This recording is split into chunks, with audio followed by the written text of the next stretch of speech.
All right, so problem number 40 says 2 to the 5x minus 1 equals 1/4, and it says solve the following elementary exponential equation. So that means that the bases will be able, you see that word elementary, means the bases will be able to be made the same.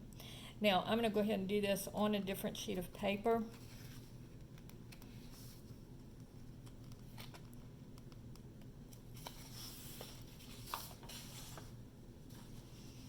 So I'm going to have 2 to the 5x minus 1 is equal to 1/4. Now the first thing to notice is that one of them is a fraction and the other one is not. So when you have that, before you do anything else, you're going to make both of them be integers. So this would be 4 to the negative 1. All right? So now I want to make the bases the same. So 4 is the same as 2 squared. And so this would be 2 squared raised to the negative 1.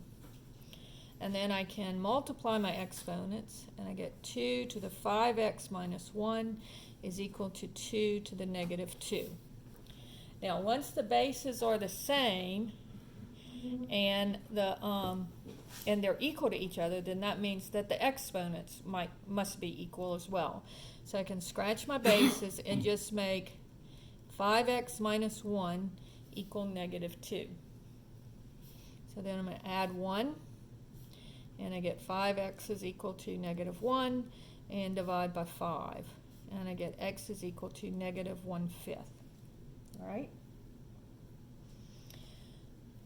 Problem 41 is a word problem.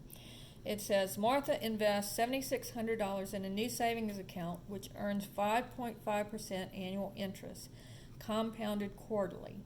What will be the value of her investment after 2 years? Round to the nearest cent. So on problem 41, we're going to use A is equal to P times 1 plus R over N raised to the nt. And you should have that formula ready to go because it will be something that will probably be on the exam. So here, P is equal to 7,600. R is equal to 5.5%, which is moving it over 2 decimal, because remember we're dividing by 100 here, so it moves it over 2 decimal places to make the number smaller. So that would be 0.055, and it's compounded quarterly, so N would be 4, and then it's her investment after 2 years, so T is equal to 2. So now just plugging that in, you get 7,600 times 1 plus 0.055 over 4 raised to the 4 times 2. So on this one, you're going to have 7,600, open parentheses, 1 plus 0.055 divided by 4, close parentheses, and then y to the x. And you can either do open parentheses 4 times 2, or you can just say to the 8th, equals, oh, and then times the 7,600. I forgot to hit times. And so that gives you 8477.36 if I round it to the nearest penny.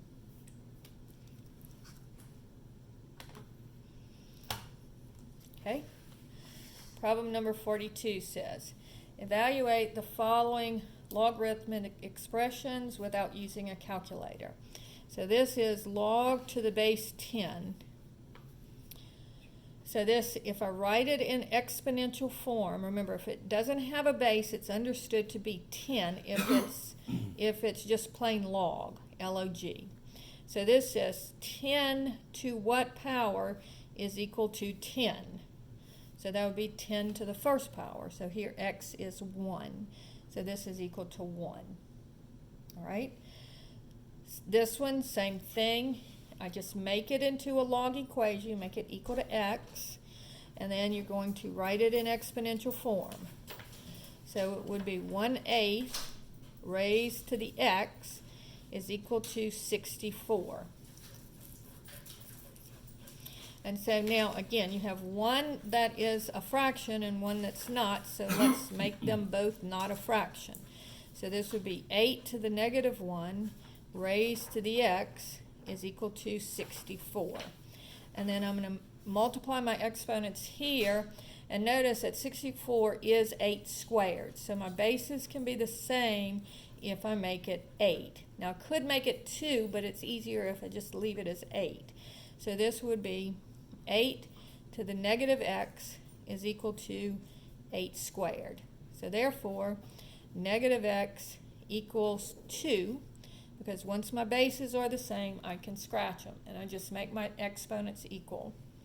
So then divide by negative 1, and I get x is equal to negative 2. All right? So this is a natural log. So when I write this one in, so I make sure that I write my base as e, and when I write this one in exponential form, I get e to the 4th is equal to 4x plus 6.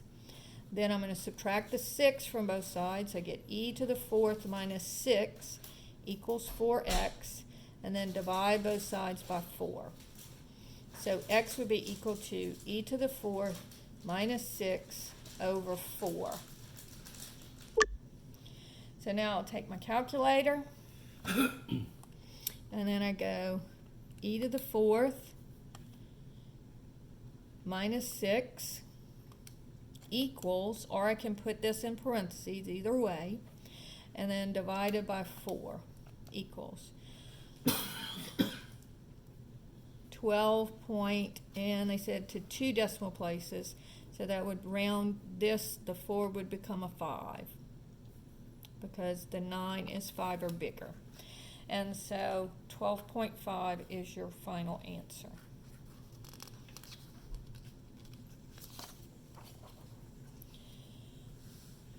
Problem 45 says, use the properties of logarithms to condense the following expression. So I want to write it as a single log. And so, first of all, I'm going to make my exponents come up, my coefficients come up and become exponents. So this would be the natural log of 5 plus the natural log of x to the 6 minus the natural log of y to the 5th. And then finally, when you're adding the logs, you multiply the numbers. When you're subtracting the logs, you divide the numbers. So this will be the natural log of.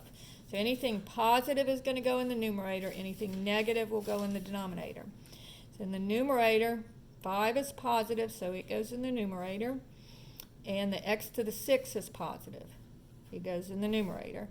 And then the y to the 5th is negative, so it goes in the denominator. And that's how you do that one. Now on this one, they don't tell you to use the change of base formula, but anytime you see round your answer to 2 decimal places, it means that 484 is not 20 to any power. So this is just going to be the log of 484 over the log of 20. So you just use your calculator, and you're going to go the log of 484 divided by the log of 20 equals. And so this is going to be 2.06 if I round it off to 2 decimal places. Now on this one, 47, it says that you want to solve this exponential equation, and you're rounding your answer off. So that tells me that I'm not going to be able to make the bases the same. So I'm going to do this one on a different sheet of paper. So 47. So 47 says solve the following exponential equation. So our bases cannot be the same. And so we're going to have 8 to the x plus 1 is equal to 322. So the trick here is if you can't make the bases the same, then you are going to take the log of both sides. Now what that does for you is it allows you to make your exponent into your coefficient. So you get x plus 1 times the log of 8 is equal to the log of 322. Okay? Or you can write it in log form, but it'll be the same thing. Divide both sides now by the log of 8. All right, so this is the log of 322 over the log of 8. And then all you have to do is subtract the 1. So when you bring the 1 over, it changes sides, changes signs. So it'll be the log of 322 over the log of 8 is equal to, minus 1. And that would be equal to the log of 322 divided by the log of 8 equals, and then minus 1. 1 point, and they wanted it rounded to 2 decimal places. And so because the 6 is bigger than 5, we're going to round it up to 7 up. So this would be 1.78. All right. Problem number 48 says, Damon is saving money for a down payment on a car.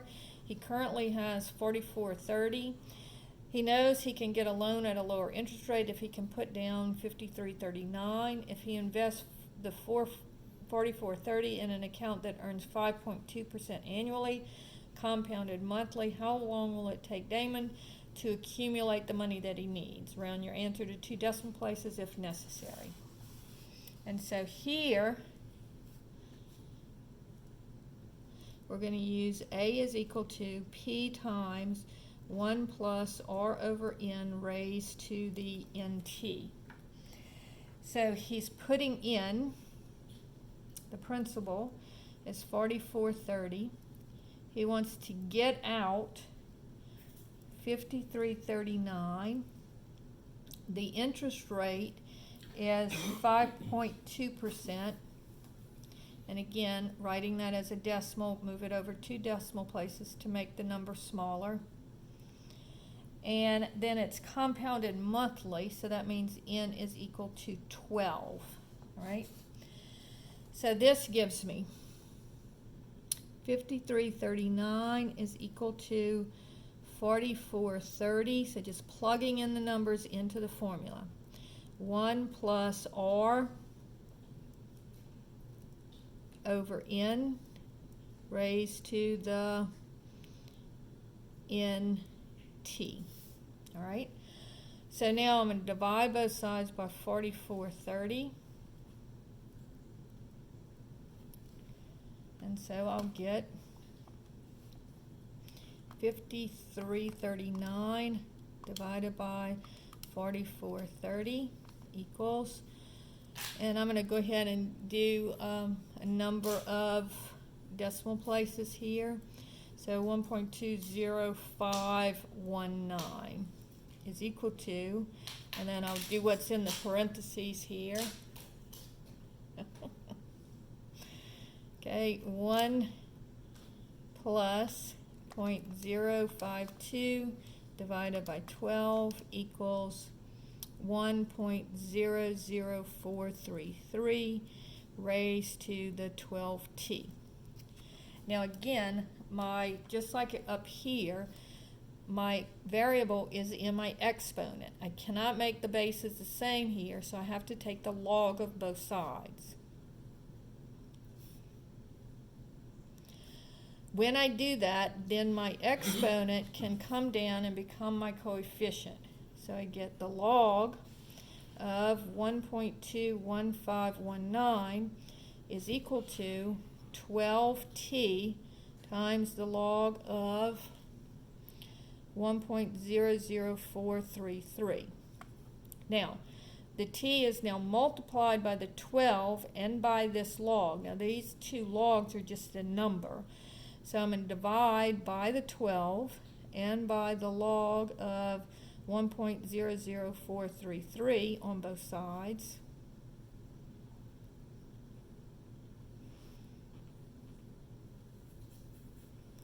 And when I do it on my calculator, make sure you put that denominator in parentheses. So it'll be 1519, sorry.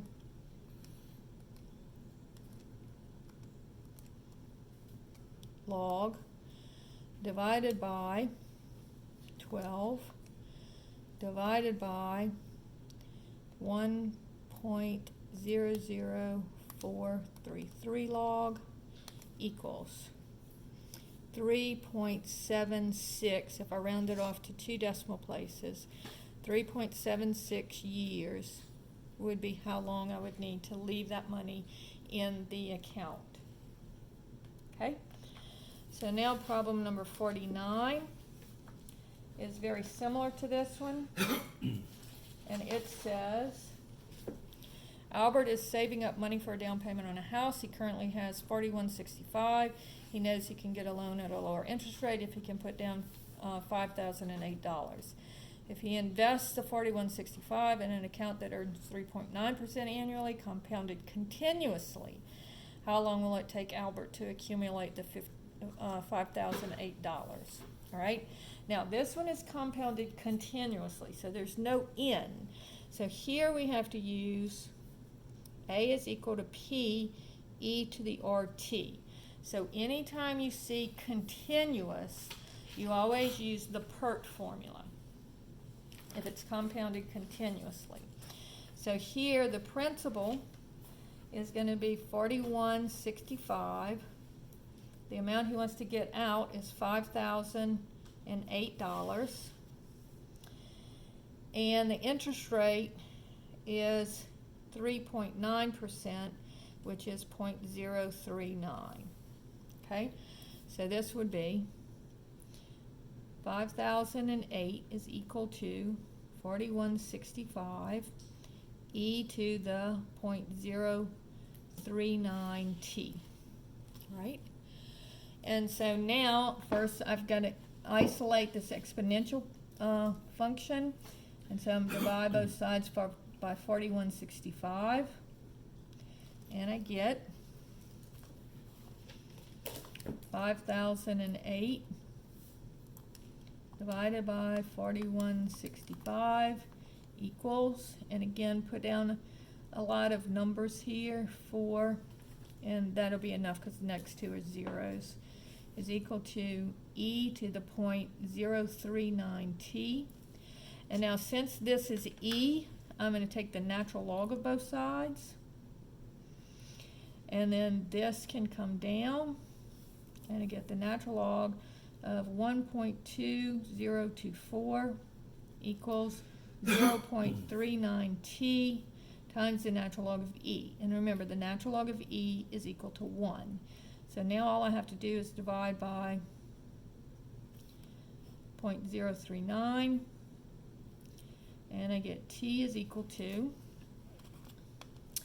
so I'll take 1.2024 natural log and then divide it by 0.039 equals 4.7, and then the 6 would round that 2 up to a 3. So it would be 4.73 years for that to happen. All right. And then the last one, on this one, first I'm going to have to write this as a single log. So remember, when I'm adding the logs, then I multiply these two numbers. So this would be log to the base 3 of x minus 3 times x plus 6 equals log to the base 3 of 3x minus 2. Now, notice here, before I even simplify anymore, this is log to the base 3 of something equals log to the base 3 of something. And so since I have logs on both sides, it's just like when my bases are the same, I can scratch the bases, or when my denominators are the same, I can scratch my denominators. So here I'm going to scratch my logs, and I just get x minus 3 times x plus 6 is equal to 3x minus 2. Now I have to FOIL this out, and then I'll have to factor.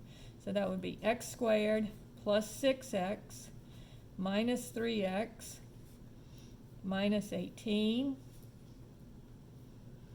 And then combining my like terms, x squared plus 3x minus 18 equals 3x minus 2.